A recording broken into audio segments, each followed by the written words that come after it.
আসসালামু আলাইকুম রহমতুল্লাহ। প্রিয় বন্ধুগণ, আজকে আমরা চলে আসলাম সিলেটের ভূস্বর্গ খ্যাত ভোলাগঞ্জ সাদা পাথরে। তো আজকের এই ভিডিওতে থাকছে আপনারা কিভাবে সিলেটের ভোলাগঞ্জ সাদা পাথরে আসবেন এবং এই অপরূপ সৌন্দর্য উপভোগ করবেন।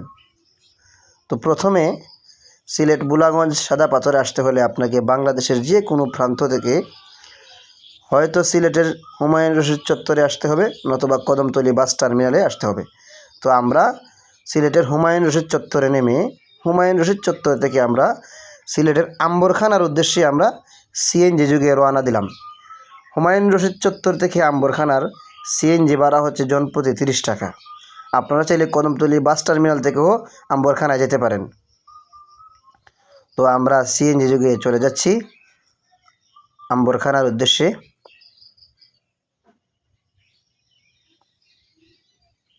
তারপর আমরা চলে আসলাম সিলেটের আম্বরখানায়। তো আম্বরখানায় আমরা এসে দুপুরের নাস্তা সেরে নিলাম আম্বরখানার বিখ্যাত রেস্টুরেন্ট পালকি রেস্টুরেন্টে। তারপর আমরা নাস্তা সেরে আম্বরখানা থেকে সিএনজি যুগে আমরা রওনা দিলাম ভোলাগঞ্জ সাদা পাথরের উদ্দেশ্যে। আপনারা চাইলে আম্বরখানা থেকে বাসেও আসতে পারেন। বাসে শ্রেণী বেঁধে 60 থেকে 75 টাকা ভাড়া হয়, আর সিএনজি ভাড়া হচ্ছে আপনার কারো কাছ থেকে তারা 100 টাকা নিচ্ছে, কারো কাছ থেকে 120 টাকা নিচ্ছে, কারো কাছ থেকে আবার 130 টাকাও নিচ্ছে। তো মূলত তারা যার কাছ থেকে যত টাকা নিতে পারে আর কি।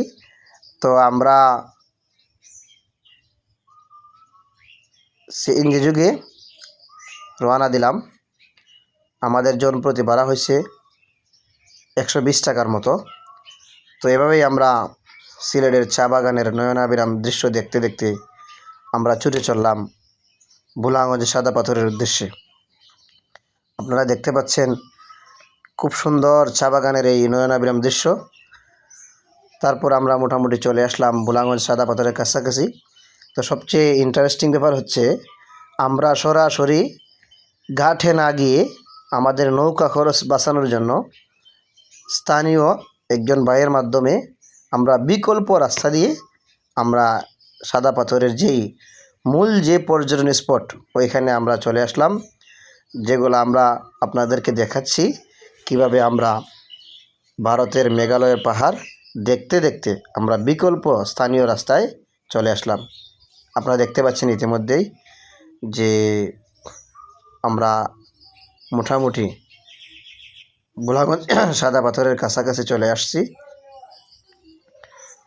তো এটা হচ্ছে মূল স্পটের অপর সাইড।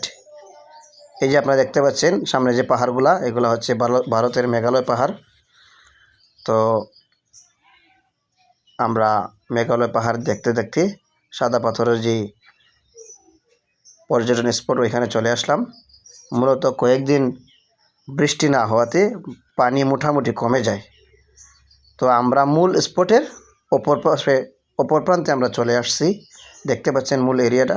এই যে আমরা মূল স্পটের কাছাকাছি চলে আসছি। এখানে আপনাদের ব্যাগ রাখার মতো লকার আছে, আবার বিশ্রাম নেওয়ার মতো এই চৌকিগুলো আছে।